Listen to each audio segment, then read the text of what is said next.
তো ভিউয়ার্স আসসালামু আলাইকুম, নতুন আরেকটি ব্লগে আপনাদের স্বাগতম। আমার পিছনে দেখছেন আমি এখন আন্তর্জাতিক বাণিজ্য মেলা, কারণ এটা মেট্রো রেলের আদলে এবার বাণিজ্য মেলার গেট তৈরি করা হয়েছে।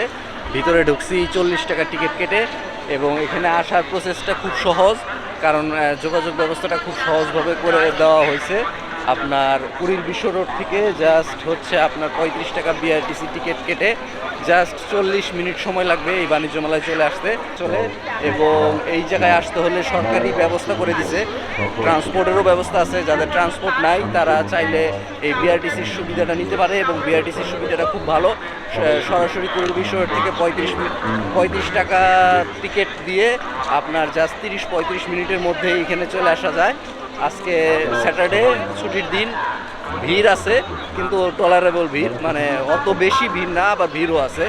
তো আমরা বিভিন্ন বাণিজ্য মেলা পুরো মেলাটা ঘুরবো, ফিরবো, দেখবো। আপনাদের কেমন লাগে দেখবেন, আশা করি ভালো লাগবে। কারণ আগে আগারগাঁয়ে যেভাবে হিউজ ক্রাউড ছিল, এইখানে ক্রাউড তৈরি হইতে সময় লাগবে, এটাই স্বাভাবিক, কারণ ঢাকার একটা পাশে পড়ে গেছে এটা পূর্বাচলে। তো তারপরে আমরা দেখতে পারতেছি প্রচুর ক্রাউড। তো চলেন আমরা বাণিজ্য মেলার বিভিন্ন স্টল ঘুরে দেখি।